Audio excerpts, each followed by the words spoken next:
moi, c'est très important et très utile de faire ce que je fais ici. Que je ne suis pas là comme, je ne sais pas, les French doctors qui viennent apporter des médicaments à des populations malades ou blessées, etc. Je suis quelqu'un qui... depuis toujours que je suis critique de cinéma, je suis aussi voyageur. J'ai voyagé dans le monde entier et je continue de faire ça et de découvrir à la fois des films, des personnes, des mentalités, des façons de raisonner. Pour moi, c'était très important quand on a parlé ensemble du film africain et comment tous les personnes qui participaient à l'atelier ont renvoyé un questionnement latino-américain, notamment sur la question de l'indigénisme, de la capacité de représenter d'autres cultures, des approches qui sont impossibles pour moi, que je ne possède pas et qui m'instruisent quand je vous écoute en parler. Et peut-être, je voudrais le dire d'une manière pas diplomatique ou protocolaire, mais vraiment sincère. Il y a des gens formidables des organes d'aide à la culture français qui m'ont aidé à venir.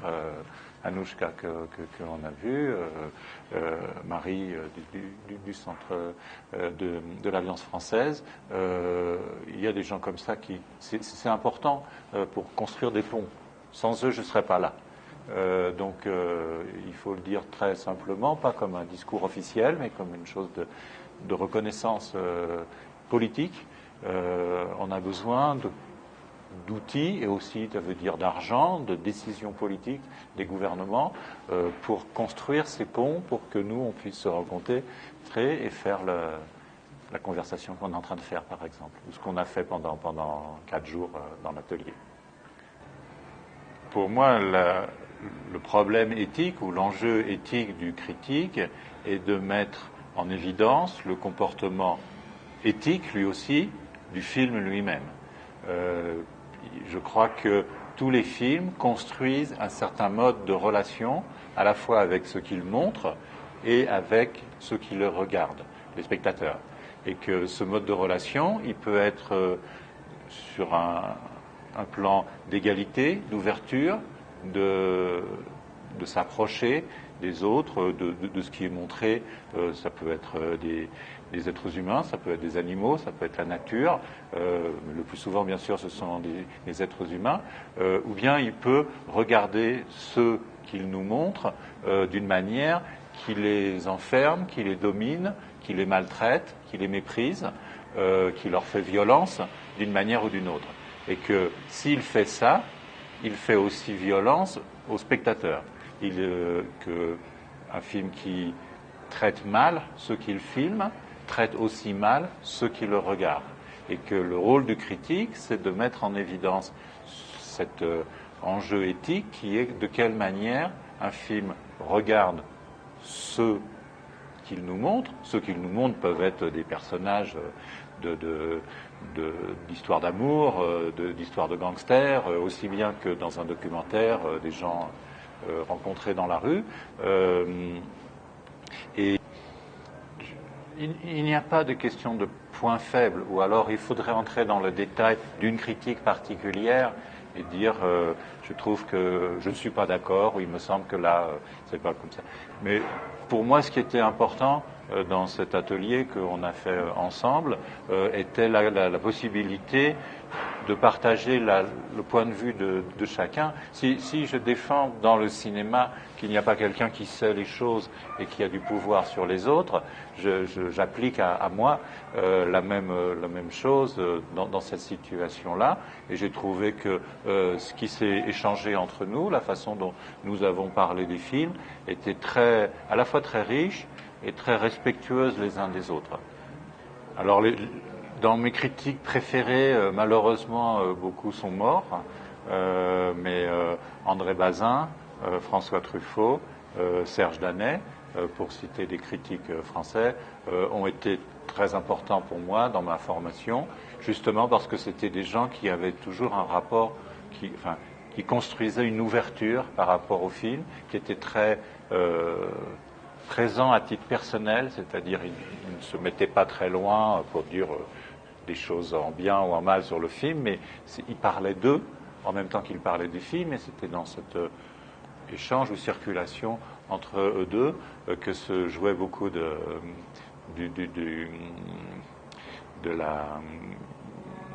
l'émotion et de la justesse de ce qu'ils arrivaient à écrire sur le cinéma. Aujourd'hui, il y a des critiques que j'aime beaucoup, par exemple, qui écrivent dans Cahiers du cinéma España, comme Carlos Heredero ou Angel Quintana, qui sont des gens avec une grande sensibilité.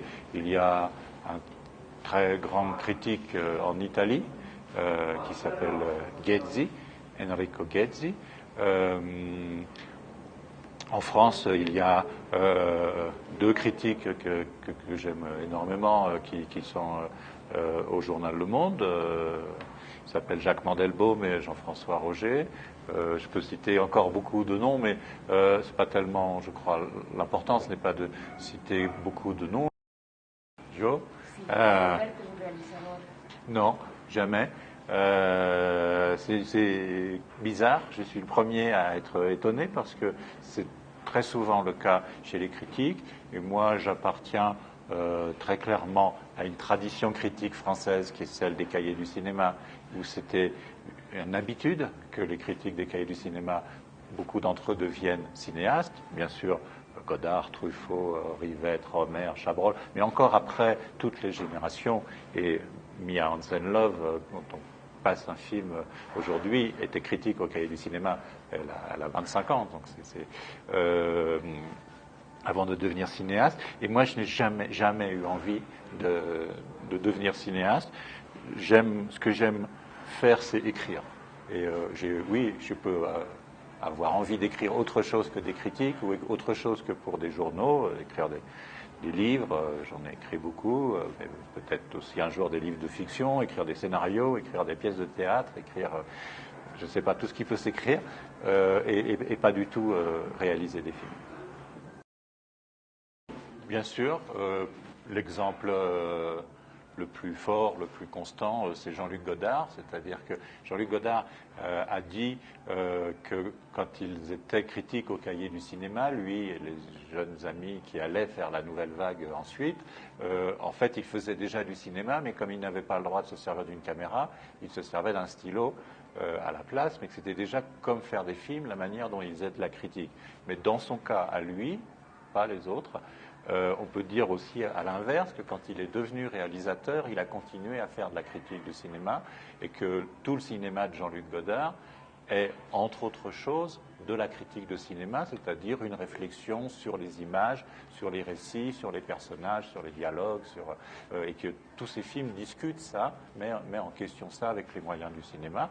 Je pense que Godard est celui qui l'a fait de la manière la plus longue, la plus talentueuse et la plus systématique, mais d'une certaine manière, on peut dire qu'un documentaire de Nicolas Philibert est un travail critique sur comment on fait du cinéma, comment les autres ont filmé les fous avant lui, quand lui fait un film dans un asile psychiatrique, et que même si lui n'y pense pas comme ça, bien sûr que son film fait un travail critique de fait sur comment le cinéma mainstream, le cinéma académique se fait sur un sujet. Et on peut dire que d'une certaine manière, le cinéma créatif, le cinéma qui invente des choses, passe son temps à critiquer les règles établies du cinéma, mais que c'est souvent le travail du critique au sens précis du terme, du critique dans un journal, de montrer comment un film a fait de la critique sur les images dominantes, et comment un film de Kiarostami est une critique sur la façon dont 1000 réalisateurs ont filmé les enfants avant lui et ont mal filmé les enfants. Et il ne dit rien, Kiarostami ne vient pas en parler, mais sa manière de filmer les enfants devient la critique de beaucoup de films où les enfants ont été tellement mal filmés.